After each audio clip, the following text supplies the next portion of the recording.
draw. Hard to admit that I used to draw. Portraiture in a human form. Doodle of a two-headed unicorn. It was soothing. Moving his arm in a fusion of man-made tools and amused from beyond, even if it went beautifully wrong. It was tangible truth for a youth to refuse to belong. No-name nuisance. Who's in a bedroom? Who's in a brand new cuneiform? Barely commune with the horde. Got a whole grayscale ungluing his world. Might zone amp to the yap of the magpie. Unseen hand dragging his graphite. Cross contour, a little bit of backlight. Black ink after a Bristol to baptize. You can imagine a rush that ensue when you get three dimensions stuffed in a two. Then it's off to a school where it's all the two. Being trained and observed by a capable few. Back in New York by peeps and a dog in a two-bedroom doing menial jobs. Plus rhyming and stealing a bee in a clot. Distractions, freedom, a rod. I left some years of giving a light. I left some will to spirit away. I let my fears materialize. I let my skills deteriorate. Haunted by the thought of what I should have been. Continuing a mission that was rooted in a 20-year affinity and rickety condition with an ID crisis. Snap on the front lawn, look up in the sky. It's shapes falling out of the fringe. All heart though we would have made cowardly kings. They will chop you down just to count your rings. Just to count your rings. Just to count your rings. And now we're colors pouring out of the fringe. All heart though we would have made cowardly kings. They will chop you down just to count your rings. Just to count your rings. Just to count your rings. Used to paint. Hard to admit that I used to paint. Natural light on a human face. Stenciled fire in his roommate.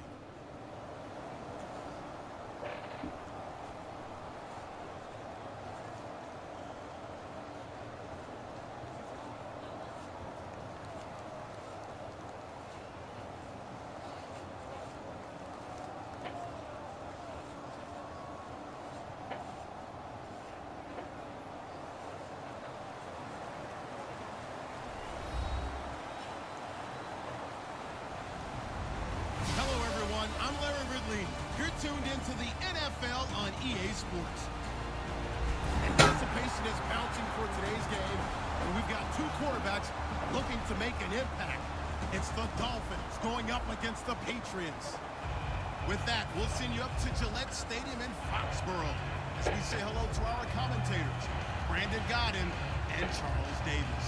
Thank you very much, Larry. We are here on a beautiful afternoon for football. Today, we've got an AFC East matchup between the Miami Dolphins and the New England Patriots.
Welcome to the NFL on EA Sports. Two teams will need their quarterbacks to step up and lead their offenses on the gridiron today. It's Bradford's Vikings going up against Brady's Patriots. So let's get you up to Foxborough as we check in with our commentators, Brandon Godden and Charles Davis. Larry, we are about an hour's drive southwest of downtown Boston in the area known as Patriot Place, Gillette Stadium here in Foxborough. Straight ahead, we've got a good one on tap here between the Minnesota Vikings and the New England Patriots.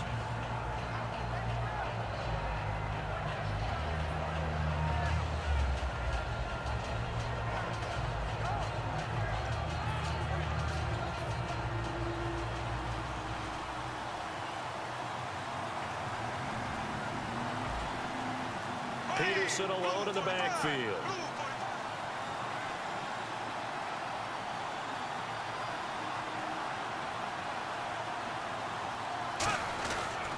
And he'll get it up the middle. And some room to roam now. Brandon, I know you play the fantasy football game, and Adrian Peterson has to be a popular pick for owners. But this year, a tough season for him. A knee injury early limited him to 72 yards total for the season. Yeah, early indeed. Week 2 on that knee injury. So 72 yards, as you said, for the year. Came back admirable, hoping to get him into the playoffs, but didn't look like he was ready to return. One guy I never count out, though, is Adrian Peterson. I expect a monster return in 2017.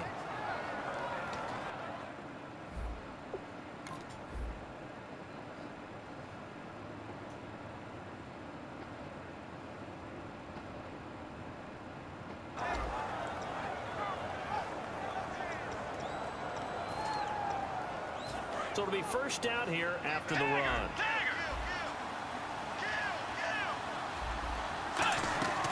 They'll run it now out of the gun. And he'll get this down only to about the 46. Give him 3 on first down. It'll set up a 2nd and 7. The starters now on offense, and Stephon Diggs, our first chance to see him today. Brandon, remember we had this conversation about how highly recruited he was in high school. Didn't quite live up to it in college due to some injuries. But boy, has he hit the NFL like a bomb. Stephon Diggs, a crafty, mature route runner who can go the distance. And they will not get the connection there. It's incomplete. Cordero Patterson, the one he was hoping to get into. Here's New England defensively. Last year, the #1 overall defense as far as points given up goes. And they've got a lot coming back in 2017. Now, they certainly do. And let's go back to the Super Bowl. Trey Flowers, who was their leading sack guy in 2006. He had 7 in the regular season. He was a monster in the Super Bowl against Atlanta. He's back there for them. How about Dante Hightower at linebacker? His first Pro Bowl in 2016. And then just moving on back to the secondary. Devin McCourty, the guy who quarterbacks him back as safety. He's been to the Pro Bowl as a corner and as a free safety. Back to the ground. This time it's Peterson. And this play will be blown up. He'll lose yardage back at the 38. That's going to go as a loss of 2, and it'll be 2nd down. To throw, Bridgewater. Looking middle, and that's complete. And he'll be a little shy of the 25 here at the 26-yard line. 12 yards is the pickup there. And that'll bring up what looks to be a 3rd and inches. Can't be more than a half a foot. 3rd and short yardage. Bridgewater. And that's caught. Did he stay in bounds, though? He did not. Ruled incomplete. A 3rd down, he tried to stay in bounds, did all he could. He caught it, but was led a little bit too far. Yeah, and that's always difficult, isn't it? Because you know half of your body. Oh, they flip it to the kicker. He looks like he's going to throw it. And he's got Kyle Rudolph. It'll be a pickup of only a yard, and they're able to convert here on 4th and inches. Well, just barely picking up the first down. I guess hindsight's 20/20. The fake worked, but not by much. Luckily, the 20/20 kicked in, right? Because it was that close to it not being a very good call. I mean, I was holding my breath up here to see if they actually got it. And at first glance, I didn't think they did. Toward the center of the field, but it's incomplete. He was looking for Adam Thielen there, and that'll make it 3rd down. My high school coach, John Ford, used to say all the time, if you're in a bad situation, laddie, don't compound it with a bad decision as well. And I think that's what we just saw there. Harassed in the pocket, they throws into double coverage anyway. He called you laddie? He called me laddie, and that was the nicest thing he called me. And incomplete. The contact made the ball roam free and brings up 4th down. We know it's not an easy job to go out and catch passes when people are trying to tackle you and knock the ball away. But the bottom line is, that's a pass he's got to have and a pass he should have caught. And it appears they'll go for it here on 4th down. A big call on the game's opening drive. Now Bridgewater on 4th down.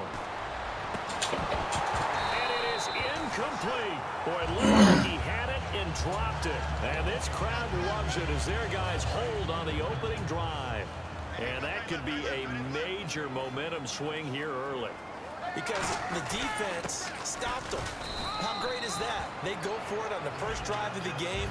They're the ones trying to establish something, trying to assert a little dominance. And guess what? You turn it back on them and give the ball to your own offense. I agree with you. It can change momentum in a big way. Now Brady throwing on second down. And right side caught Hogan. They get 9 out of that one, and as a result, the drive continues. That was a nicely run slant route, and what the receiver's trying to do is make the defender think he's going upfield for a deeper route, and then breaks it off, usually after about 3 to 4 steps, and cuts towards the middle of the field. And now what he's trying to do is use his body to keep the defender away from the football and get the quarterback a really nice target. And LeGarrette Blount just does not go down easy. You know, from my experience as a defensive back, this was a difficult guy to try and tackle because of the force that he runs with, and he's not going to be daunted no matter what. I think he's going to go. Michael Floyd. And all the way in. Touchdown, New England. Michael Floyd, 56 yards. And the Pats have taken the early lead. And he gets it to make it 7-0 Patriots. Gostkowski now after the touchdown. He'll send this one away. And that'll carry over the back line of the end zone for a touchback.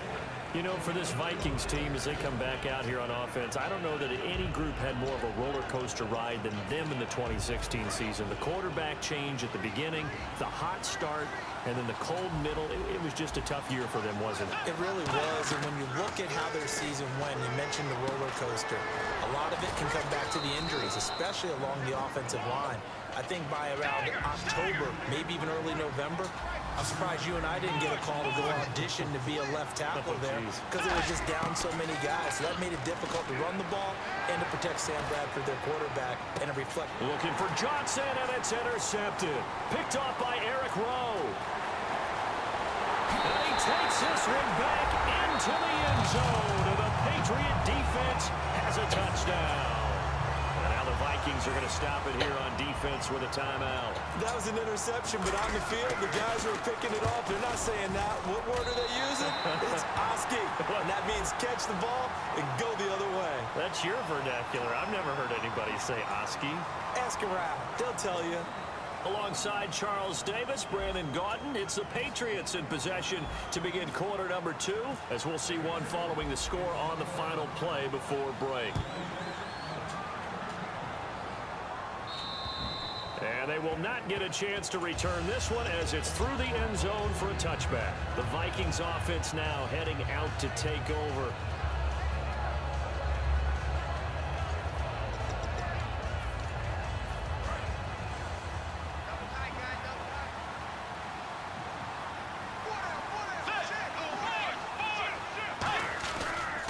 They start the drive with Peterson. Trying to get out wide, but he's going to be tackled right near the line of scrimmage. That's going to go as a loss of a yard, and it'll be second down. We just saw another example of how the defense is winning this game. Really at the point of attack, the offensive line is just getting pushed around. I think now as a play caller, you got to give them a little bit of help. Maybe keep your tight ends a little bit more. Maybe the running backs help you a little bit with the pass blocking, but you've got to help them get some confidence because you can't abandon the play calling right now. And complete, right side, the tight end Rudolph. And now the ball's out, fumble near midfield. Here come the Patriots again on offense, the Super Bowl champions. I don't know. That might just be an incomplete pass. I'm not going to model this. Look at the names that led them through the playoffs. Hogan, White, Lewis, guys you just it was close. Yeah, Deion Lewis, a 5th-round pick, 3 touchdowns against Houston in the divisional round. Chris Hogan, undrafted, he ends up having 180 yards in receptions. Oh, he's great. 5 plays of 20 yards or more against the Pittsburgh Steelers. And how about James White, a 4th-round pick out of Wisconsin? Think about who he played behind while he was at Wisconsin, and he turns out to be the unsung hero of the Super Bowl. Would have been the MVP if it wasn't for Tom Brady. And you mentioned James White at Wisconsin. He was behind who? Melvin Gordon and Monte Ball, right? That's correct. Throwing the slant pattern here complete. Give him 11 yards that time and a new set of downs. And a good quarterback facing facing zone coverage, if he has just a little bit of time to survey the scene, that's what's going to happen. No doubt about it. If there's no pressure, he's going to continue to pick them apart because he'll have all that time to find someone open downfield. You can only cover it for so long. So maybe they want to go to a zone blitz scheme, get a little bit more pressure. Remember when Carolina did that against Denver? They lost the game ultimately. They dropped the defensive end out, and he ended up with an interception in that game in Super Bowl 50. Maybe some sort of scheme like that to try and get more pressure at the passer. And they do stop him, but he takes it all the way to the 2. I've got to make sure that I don't take Tom Brady's greatness for granted, that we make it routine. How about that throw right there? Yeah. Another great completion. And you know one area where... And that's going to be caught for a Patriot touchdown. Chris Hogan, a 2-yard touchdown grab. And the Patriots add on to their lead. And all about timing there on that short slant, Charles. Exactly right. That was timed up so well. The route, the throw, touchdown. Gostkowski now, after the touchdown, he'll send this one away. This is fielded at the goal line. And he will be marked down right there at the 20-yard line. And now out comes Minnesota. And the turnover last time, that's sort of been symptomatic of their struggles here in this one. Good word. I like it, though, because you're exactly right. Like that, don't you? All game long, they've struggled moving the ball, turning it over on the last possession. Is that word again, symptomatic?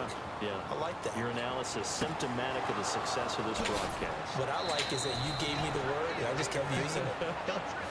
I'm just looking side by side at Diggs' number, rookie year versus sophomore year a season ago. 52 catches as a rook, 84 last year. But something you pointed out to me, yards per catch is off a bit, isn't it? It is, and you know, his first year, he was known a little bit more as a big play threat. This past season, adjusting to a new quarterback in Sam Bradford, that number went down by about 3 yards per catch. But he can be an explosive type of a receiver. Look at the last 2 games of the regular season, well over 100 yards in both. Throwing middle, and it's complete. And he's going to get this inside the 30. And give him 14 yards that time and a fresh set of downs. And now the passing game here in the second quarter starting to heat up a little bit. Don't you feel the rhythm starting to happen, right? You see it now. The confidence is starting to rise. I think now as a play caller, because that has happened, you lean on it a little bit more. You don't go totally away from running the football, but you do say, guess what? We can throw it well with a whole lot of confidence. Here's Bridgewater. He gets it left side to Johnson. And he gets it inside the 10 to the 9. That one good for 17 yards, and now they've got it 1st and goal. So with that, we come upon the 2-minute warning here on the NFL on EA Sports.